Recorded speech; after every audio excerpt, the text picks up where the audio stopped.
একবার দেখলাম আমাদের কুরিয়ারে 45,000 টাকা জমা হয়েছে। আমরা তিনজনে খুশি হয়ে সেই দিন পোস্ট করেছিলাম যে আলহামদুলিল্লাহ 45,000 টাকা ইনকাম। কুরবানিতে একটু ভালো সেল করেছিলাম, তারপর একটা সেল বন্ধ হয়ে গেছিল, আমাদের একটা লস হতে শুরু করলো। তো সেল বন্ধ হয়ে গেল, লস হচ্ছে, আমরা সেল করতে পারতেছি না। তো আমরা একটু চিন্তিত হয়ে গেলাম যে কেন সেল হচ্ছে না। তখন একটু প্রোডাক্ট বাড়ানোর পরেও দেখতেছি সেল আহামরি বাড়তেছে না। চিন্তা করলাম কেন বাড়তেছে না, আমাদের দামও তো কম, আমাদের প্রোডাক্টও মোটামুটি তুলতেছি। তারপর আরো রিসার্চ করে দেখতে শুরু করলাম, আসলে মানুষ বিশ্বাস করতে পারতেছিল না যে এত কম দামে এত ভালো মানে অরিজিনাল চামড়া জুতা পাওয়া যায়। তো যখন আমাদের রিপিট কাস্টমারটা হলো, যখন তারা ব্যবহার করতে শুরু করলো, এখন তারা বুঝতে পারছে যে না আলহামদুলিল্লাহ। এবং আমাদের বগুড়াতে, পাবনাতে বলেন, আমাদের অনলাইনে বলেন, রিপিট কাস্টমার সব থেকে বেশি। যে কোনো চামড়া জিনিস 3,000 উপরে অনায়াসে চলে যায়, কিন্তু বিক্রি করার সময় বড় একটা চামড়া বিক্রি করার সময় একেবারে স্বল্প দাম, আবার দাম নাই বললেই চলে। তো সেই জায়গা থেকে আমাদের তিনজনের একটা উদ্দেশ্য ছিল যে আমরা চামড়া পণ্য নিয়ে যদি কাজ করি, ব্যবসা তো অনেকই আছে, তো চামড়া জিনিস নিয়ে যদি কাজ করি, আমরা যদি সুলভ মূল্যে এর যে প্রক্রিয়াজাত করে যে পণ্যগুলো, এগুলো যদি আমরা মানে নিয়ে আসতে পারি, হয়তো মানুষ যে দামটা নেয় আমরা কম দামে দিতে পারবো। এই আশা থেকে আমরা লেদার নিয়ে কাজ করতে শুরু করলাম এবং আমাদের অরবিনা যাত্রা শুরু হলো এই লেদার নিয়ে। তো আমরা জুতা বানালাম, জুতার তৈরি বা প্রসেসিং কস্ট দেখে বা তৈরি হয়ে মানে একেবারে লেদার থেকে চামড়া প্রক্রিয়াজাত থেকে জুতা প্রস্তুতকারী পর্যন্ত যে দামটা আমরা দেখতেছি, যে দামটা যারা বাইরে নেয় তারা অনেক দাম নেয়। তো আমরা সেই জায়গাতে চামড়ার জুতা নিয়ে আসলাম, চামড়ার তৈরি জিনিস নিয়ে আসলাম। চামড়ার জুতা আমাদের বর্তমানে ব্র্যান্ডে যে জুতাগুলো আছে, এগুলো বাইরের থেকেই মনে করেন যদি আমি বলতে যাই 1.5 গুণ আমার এখানে দাম কম। তো এই যে দেখেন সহজলভ্য, যে আমাদের নিম্নবিত্ত মানুষেরা আছে বা মধ্যবিত্ত মানুষের সবারই কিন্তু স্বপ্ন থাকে যে চামড়া জুতা ব্যবহার করা, এবং আমাদের রাসূল সাল্লাল্লাহু আলাইহি সাল্লাম কিন্তু চামড়ার জিনিস ব্যবহার করতেন। তো আমাদের মধ্যবিত্ত নিম্নবিত্ত আয়ের মানুষেরা এটা কিন্তু সহজে ব্যবহার করতে পারতো না, কিন্তু ইচ্ছা ছিল যে আমরা ব্যবহার করব, কিন্তু পারতো না শুধুমাত্র এই আকাশ ছোঁয়া দামের কারণে। তো সেই জায়গা থেকে আমরা এই যে লেদার ব্যান্ড, আমাদের জুতা বলেন, আমাদের মানি ব্যাগ বলেন, যা কিছু আছে প্রক্রিয়াজাত করে আমরা নিয়ে যাচ্ছি। যে আমাদের কথা হলো যে এই জুতাটা যেমন দেখেন একেবারে খুব স্বল্প দাম, 1450 টাকা, কিন্তু বাইরে যাবেন 2000 টাকার উপরে। আমাদের অরবিন ফ্যাশনের 3 নাম্বার শোরুম রাজশাহীতে উদ্বোধন হতে যাচ্ছে আজকে। অনলাইন বিজনেস করতে গিয়ে একটা সমস্যা বারবারই হচ্ছে যে কাস্টমার ফোন দিলে বলে আপনাদের শোরুম কথা, বারবার জিজ্ঞেস করে শোরুম কথা, কিন্তু আমরা তার শোরুম বলতে পারি না। আমরা শুধু বলি আমাদের অফিস আছে ঢাকা, কামরাঙ্গীর, আসতে পারে। তারই ধারাবাহিকতা একদিন চিন্তা করলাম যে আউটলেট দেওয়া যায় কিনা।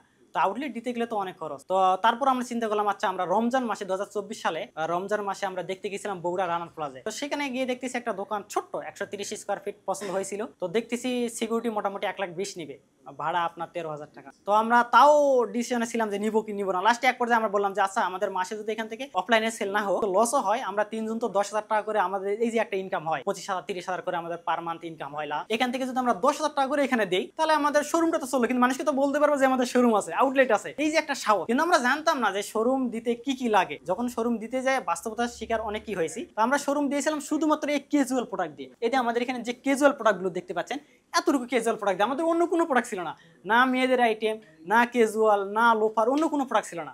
আমরা এটা নিয়ে শোরুম দিলাম।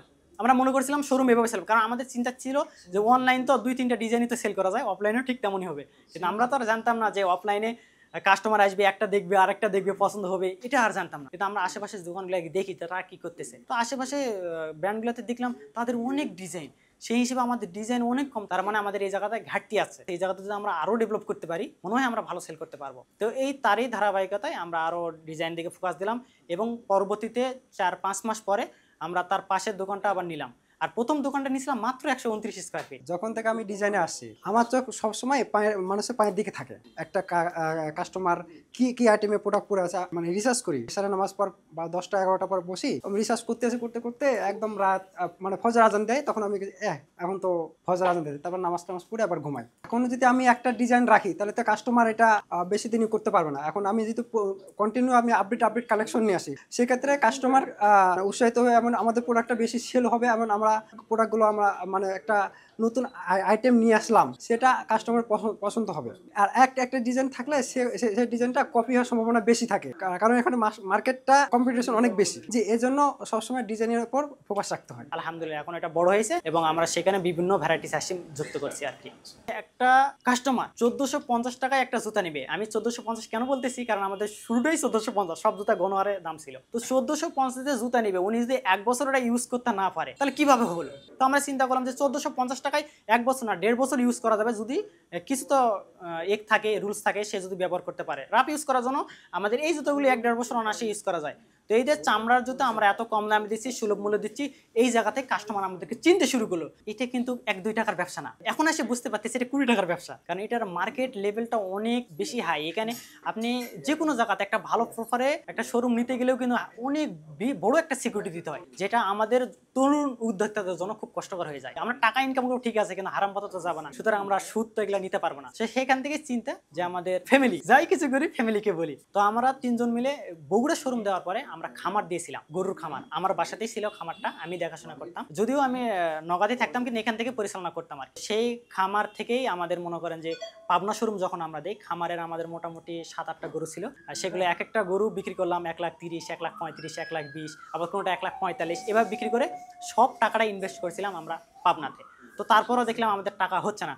এই যে আমাদের ফ্যামিলি, 3 জনের ফ্যামিলি যদি বলতে যাই, আলহামদুলিল্লাহ আমাদের 3 পার্টনারের ফ্যামিলি আলহামদুলিল্লাহ যথেষ্ট। আমাদের কখনো চাকরি যে করতে হবে বা এইটা করো ওইটা করো, তুমি তো ভালো স্টুডেন্ট, এটা করতে হবে, এইরকম কোনো চাপ দেয় নাই।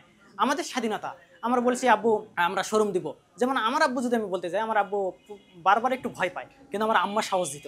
আমার আম্মা আজ পর্যন্ত আমি যদি 100টাও যদি বলছি যে আম্মা আমি এই 100টা কাজে আমি ইনভেস্ট করব বা 100টা কাজে আমি এগিয়ে যাব, আমার আম্মা কখনো না বলে নাই। বর্তমান সময়ে আসলে বেকার থাকাটাই আমার কাছে কঠিন মনে হয়। একটা মানুষ যে বেকার আছে এটা আসলেই কঠিন মনে হয়, যে এইরকম প্রযুক্তির যুগে এসে আমরা কেন বেকার বসে থাকবো।